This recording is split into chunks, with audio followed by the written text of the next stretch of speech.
ठीक है, शुरुआत करें। देखिए, सबसे पहले तो सुपौल के हमारे जितने आप पत्रकार हैं, आप सब लोगों को धन्यवाद देते हैं कि आज आप लोग सब लोग यहाँ प्रेस वार्ता में पहुँचे। आज से जो है चौथा चरण कार्यकर्ता दर्शन सह संवाद कार्यक्रम में सुपौल आने का हुआ है और आज विशेष कार्यक्रम यही है सुपौल में कि हमारे पार्टी के जो ग्राउंड में रहने वाले ज़मीनी स्तर के जो हमारे वर्कर हैं, चाहे पंचायत लेवल के हों, बूथ के हों, ब्लॉक के हों या जिला के हों, उन सभी लोगों से जो है हम संवाद करेंगे। मुख्य बिंदु ये है कि पार्टी को और कैसे मजबूत किया जाए संगठन के रूप में और इसका विस्तार कैसे किया जाए। और लगातार जो है हम लोग भी फीडबैक ले रहे हैं लोकल इश्यूज की, लोकल समस्याओं की। हमें लगता है कि जो बेहतर इश्यूज जो है ज़मीनी स्तर के, हर पंचायतों की, ब्लॉकों की, जिलाओं की अलग समस्या रहती है, उससे अवगत लोग कराते हैं। और जब पूरा बिहार लगभग चौथा फेज चल रहा है, इसमें सारा कोसी का इलाका, आपका पूर्णिया प्रमंडल, सीमांचल के इलाके हम लोग जो है घूमेंगे।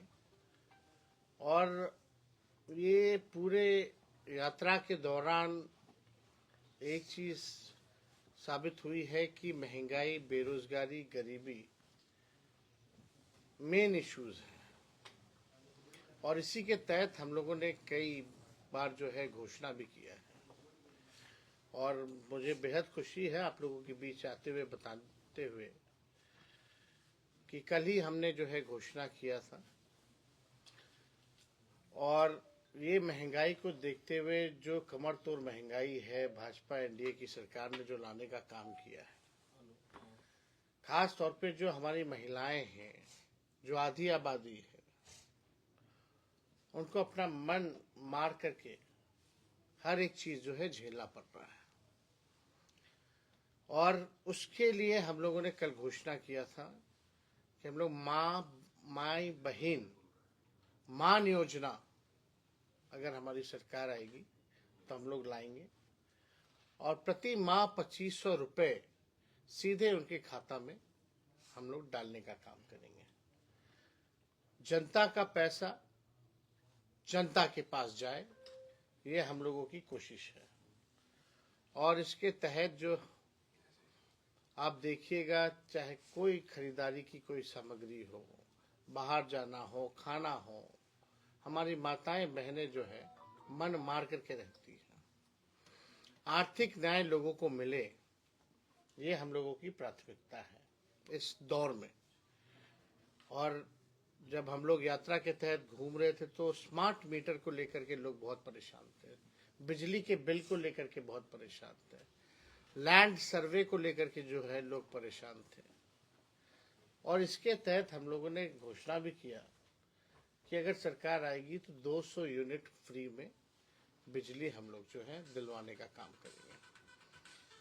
और इसके साथ साथ हम लोगों ने ये भी कहा, जो वृद्धा पेंशन है, साथ ही साथ जो आपका सामाजिक सुरक्षा पेंशन जो मिलता है विकलांग भाइयों का, दिव्यांग भाइयों का, या विधवा महिलाओं का, या जो बुजुर्ग हैं, वृद्धा पेंशन जो मिलता है वो केवल 400 है। बगल में आप चले जाइए झारखंड तो वहाँ 1000 रुपये है। तो हम लोगों ने सामाजिक सुरक्षा पेंशन अगर सरकार आएगी तो इसको हम लोग बढ़ा करके 400 से 1500 रुपये हम लोग करेंगे। तो अभी तो दौरा चल रहा है, अलग अलग जगह से फीडबैक आ रही है, जो समस्याएं हैं, और जनता ये भी जानना चाहती है कि अगर हम सरकार में आए तो क्या करेंगे। हमने पहले भी कहा था 2020 में कि अगर सरकार बनेगी तो 10 लाख नौजवानों को सरकारी नौकरी देंगे। कुछ छोटे मोटे अंतर से हम लोगों की हार हुई, लेकिन जब उप मुख्यमंत्री बने तो 17 महीनों में हम लोगों ने 5 लाख लोगों को सरकारी नौकरी हम लोगों ने दिया।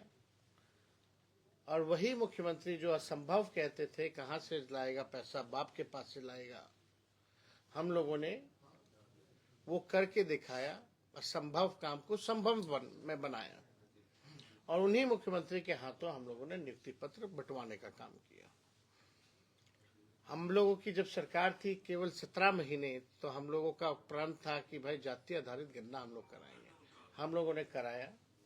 आरक्षण की सीमा हम लोगों ने 75% किया। अब भाजपा के आते ही आरक्षण जो है समाप्त हो गया। लेकिन इसके लिए जो महागठबंधन की सरकार ने 17 महीनों में जो आरक्षण लागू किया था, इसको लेकर के सुप्रीम कोर्ट पे भी राष्ट्रीय जनता दल लड़ रहा है। और अभी जो बहालियां हो रही हैं, ये भाजपा के कारण, मुख्यमंत्री जी के कारण, पिछड़े समाज हो, अति पिछड़े समाज, दलित, आदिवासी भाई इन आरक्षण का अब लाभ नहीं उठा पा रहे। 16% का नुकसान हुआ है। यानी लाखों में नौकरियां जो है पिछड़ों, अति पिछड़ों, दलित, आदिवासियों के हाथ से निकल गया। हम लोगों की कोशिश है कि इसको जमीनी स्तर पर, सड़क पर, सदन में या कोर्ट में, यहाँ हम लोग लड़ाई लड़ेंगे और पुनः संघर्ष करते हुए इसको पुनः लागू करवा करके रहेंगे। आप देखिएगा, आईटी पॉलिसी हो, स्पोर्ट्स पॉलिसी हो, टूरिज्म पॉलिसी हो, मात्र 17 महीनों में हम लोगों ने बनाया। 17 साल से जो राज कर रहे थे उनको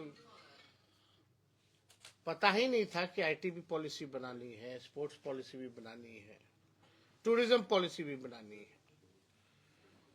जो खिलाड़ी भी जो बिहार के लिए, देश के लिए मेडल जीत करके लाए, उसको भी हम लोगों ने डीएसपी रैंक तक का प्रावधान स्पोर्ट्स नीति में किया कि नौकरी हम लोग देंगे। और हम लोगों ने लगभग उस 17 महीनों में 72 से 73 खिलाड़ियों को भी नौकरी दिया, अधिकारी लेवल का नौकरी दिया।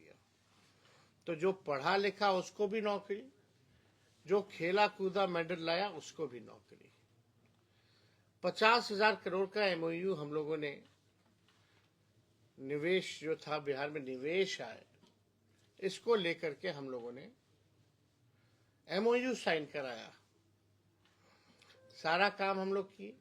आंगनबाड़ी हो, तालमी मरकज हो, विकास मित्र हो, टोला सेवक हो, सबके मानदेय को हम लोगों ने दुगुना किया उस 17 महीनों में। अब बिहार में डबल इंजन की सरकार है। माननीय मुख्यमंत्री जी कहते हैं गरीब राज है, तो गरीब राज है तो आप विशेष राज का दर्जा अब क्यों नहीं दिला पा रहे हो? अब तो आप भारत सरकार में भी पार्ट है, आपकी सरकार है। अब बिहार को अब नहीं मिलेगा विशेष राज का दर्जा, तो कब मिलेगा? भाजपा के साथ जाते ही संगत का असर पड़ने लगता है। अब तो मुख्यमंत्री को बोलने ही नहीं दिया जाता है कहीं। और आज से शायद पता नहीं निकल रहे हैं संवाद के लिए। तो अब तक के बिहार का इतना खर्चीला मुख्यमंत्री किसी ने नहीं देखा होगा, जो अपने जनता मालिकों से मिलने के लिए ही 2 अरब 25 करोड़ 78 लाख रुपए खर्च करे और एक तरफ कहे कि बिहार गरीब राज्य है। ये किस लिए खर्च हो रहा पैसा? ये पूरी तरीके से ये जो यात्रा है, ये अधिकारियों की लूट की छूट की यात्रा है। बिहार में लॉ एंड ऑर्डर जो है बद से बदतर होता जा रहा है। आप नीति आयोग का सूचकांक देख लीजिए, किसी भी मामले में, पलायन हो, गरीबी हो, बेरोजगारी हो, तो बिहार जो है सबसे निचले पायदान पे खड़ा है। अब 20 साल हो गया, अब नीतीश कुमार जी के पास अब कोई विजन नहीं रह गया, कोई रोड मैप नहीं रह गया। अब बिहार जो है, बिहार में स्थिर सरकार ही नहीं रहेगी। जब तक स्थिरता नहीं रहेगी, स्टेबिलिटी नहीं रहेगी सरकार में, तब तक जो है विकास संभव नहीं है। 2012 के बाद आप बता दीजिए कौन सी सरकार जो है 5 साल चली, और इसका दोषी कौन है? बिहार में विकास का नुकसान हुआ, लोगों का नुकसान हुआ, इंफ्रास्ट्रक्चर का जो है फ्रैक्चर हो गया है बिहार में। पुल पुलिया ऐसे गिरता है, एक महीने में 18-18, 20-20 पुल गिर जाता। कल उद्घाटन है, वो पुल गिर जाता।